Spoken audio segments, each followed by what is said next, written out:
Hey there, TVH Plays here, and today we'll be checking out apparently a video where Joshua Weissman is a really I would say a popular sort of like YouTube chef.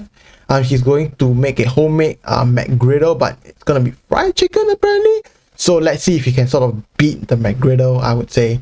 You know, if you like this sort of video so far, make sure to drop me a like to let me know, and comment down below what videos let me check out next, and of course I'll be sure to do so. But anyways, if you make sure to subscribe if you haven't already, because I would like to make content creation sort of my career, and if you would like to help me out, and subscribe, that would be really nice. But anyways, I also stream over at twitch.tv/TVHplays, where I record these videos live, like actually live, so you can see my true live reactions and comment as well. You can see on the chat right here.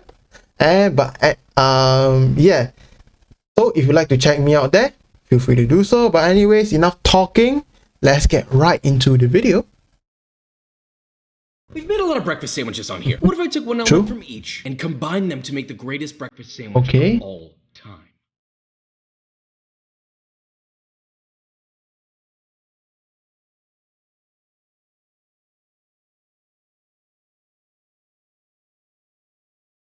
That looks really good, not gonna lie. Okay, so today we're making amalgamated, twisted creation from another land. What I'm trying to say is I'm taking multiple elements from different breakfast sandwiches we've made, throwing in a fat, thick boy of a perfectly buttermilk fried chicken to see if we can make a breakfast sandwich so god dang good. It's a meal on its own. You just need the sandwich and nothing else. You're good for like 7 to 8 hours afterwards. So with all that being said, let's make this, shall we? What really classifies a breakfast sandwich? Well, let's look at the basic version. You got a white loaf of bread, toasted, egg scrambled, little salty salt, simple. Bacon cooked to a browned either floppy or crisp exterior. Placed down upon your bread, your scrambled eggs, some sort of cheese, in this case cheddar, topped off with another slab of toast, and you have a humble/simple breakfast sandwich. I don't know how to make the solid egg, Cheese pull and everything. Let's do a quick taste test and see how we want to go about this. We have a breakfast sandwich. Oh, so cute. Look, there's nothing inherently wrong with this. I'm a big fan of this. It's simple, beauty and simplicity. But that's not what today's video is about, is it? No. Get out of here. This is not supposed to be simple, but we're gonna review a simple one. This is the one that my mom would usually make for me, right? Everybody's mom has made this sandwich. The owner of this Apple Watch has taken a hard fall. The emergency location is latitude 47.7, longitude -117.5. Oh wow. If you are someone like me who's been looking for that second source of income that is This is just good. Let's talk about nostalgia for a second. Think about what that bite tasted like. 2 pieces of toast, eggs, cheese, bacon. That's it. No sauce, no fancy salt, just that. I did just realize that I forgot black pepper. Moment of silence. Oh shit. The assessment is, it's a delicious sandwich. Buttery, you got the eggs, the cheese, all the flavors kind of meld together and you can pick each one out. That's why people say that cooking simple food is more difficult, because you can tell the inconsistencies immediately. It's not covered by anything else. It's a good sandwich, but I think we could do better. So we're gonna try making the greatest fried chicken breakfast sandwich and see how it compares to this.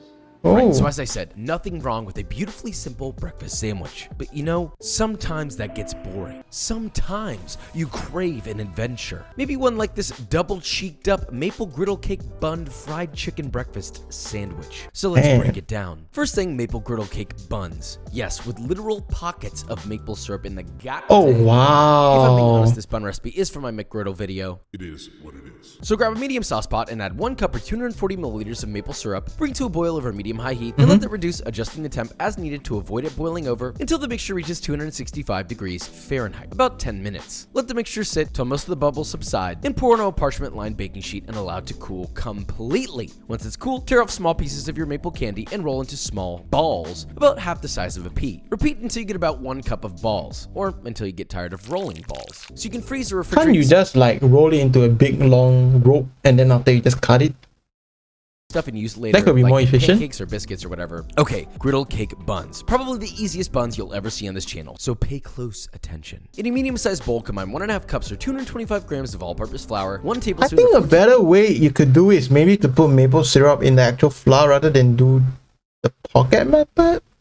I don't know, but that's just my opinion. Grams of granulated sugar, 2 teaspoons or 9 grams of baking powder, 2 teaspoons or 5 grams of fine sea salt. Give that a whisk. till thoroughly combined. Mix in 1.5 cups or 323 grams of whole milk. Beat 1 whole egg till homogeneous. Then whisk that into your flour mixture. There's a lot of mixing mixtures here. And whisk together just until it comes together in a smooth batter. Finally, mix in 2.5 tablespoons or 35 grams of gently melted unsalted butter until completely incorporated. Please do not overmix this. We're making airy, light buns, not dehydrated biscuits. Unless you want dehydrated biscuits. You know, what the hell? Makes you happy. That's what it's all about. Happiness. So to cook these brothers off, get yourself a 4-inch metal ring mold. Grease that feller up. Heat a flat top or a pan over medium heat. Lightly butter it by rubbing a pat of butter on it. You just want a thin veneer of melted butter, not a poaching bath. Then place your ring mold atop that and fill your ring mold about 1/2 inch up with batter. Add some of your tiny little balls scattered evenly atop the batter. Gently press them so that they're submerged and cover with an inverted bowl, or I guess maybe a lid if you're using a pan. And let that steam cook for 1 to 2 minutes. Remove the bowl and you know it's ready to flip when the ring mold comes off relatively easily. Then gently flip the cake and look, if it farts out the end just a little,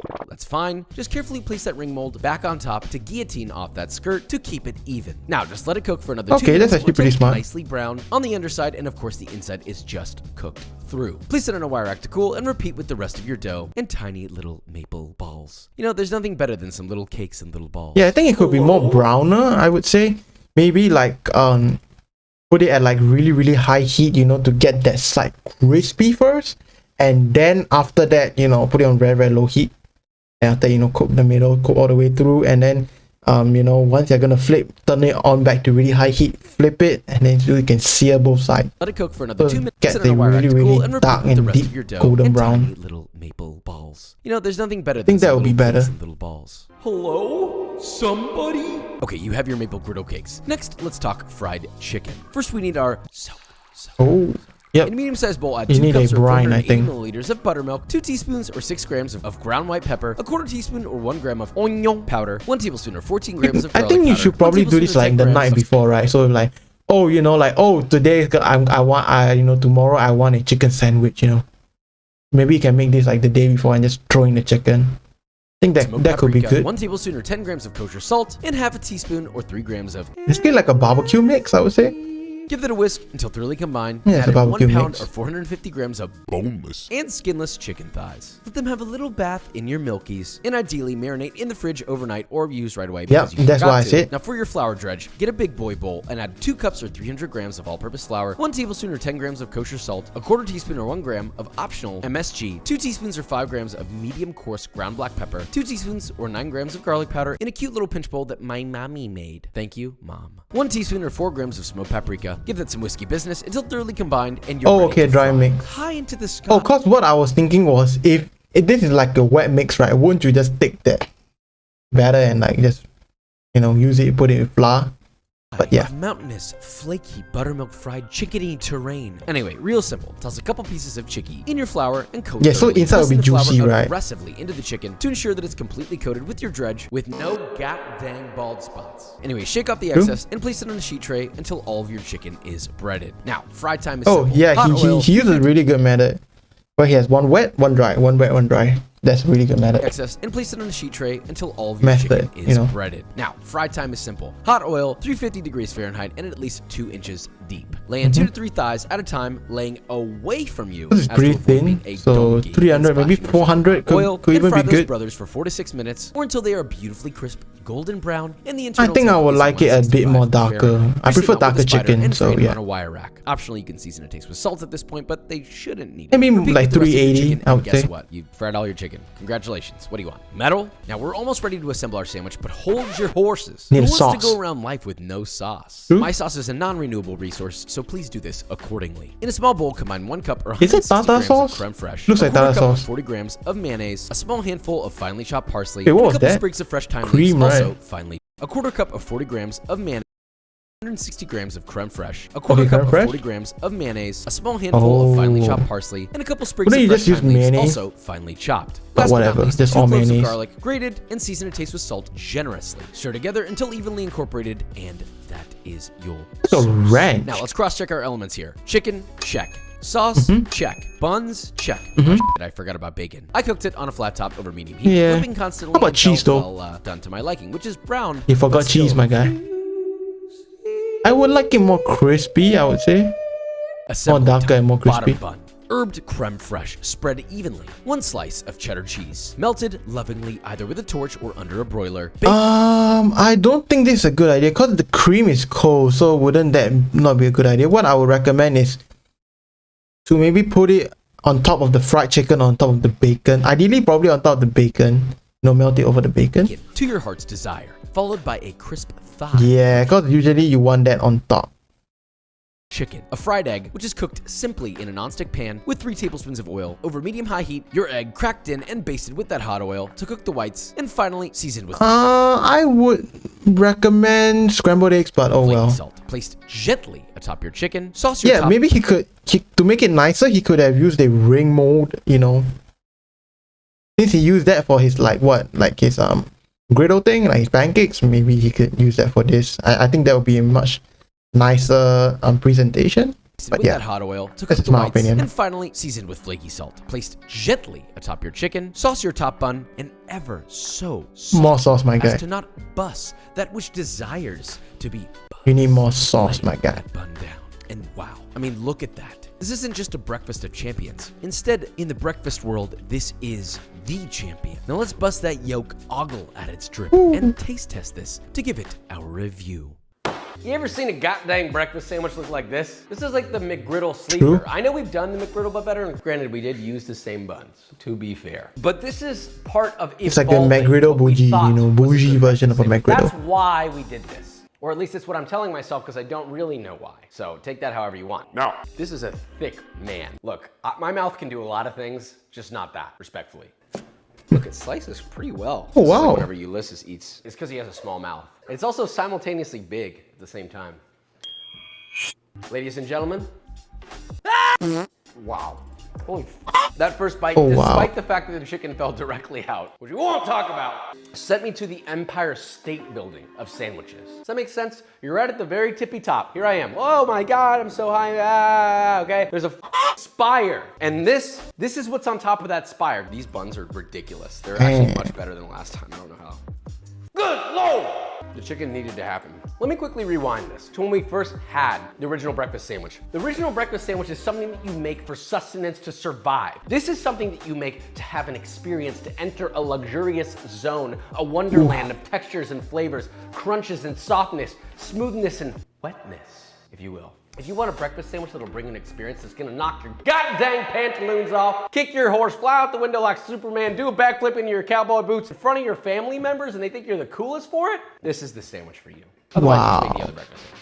You want to know what else has honkin' buns filled with oozing goodness? B-roll.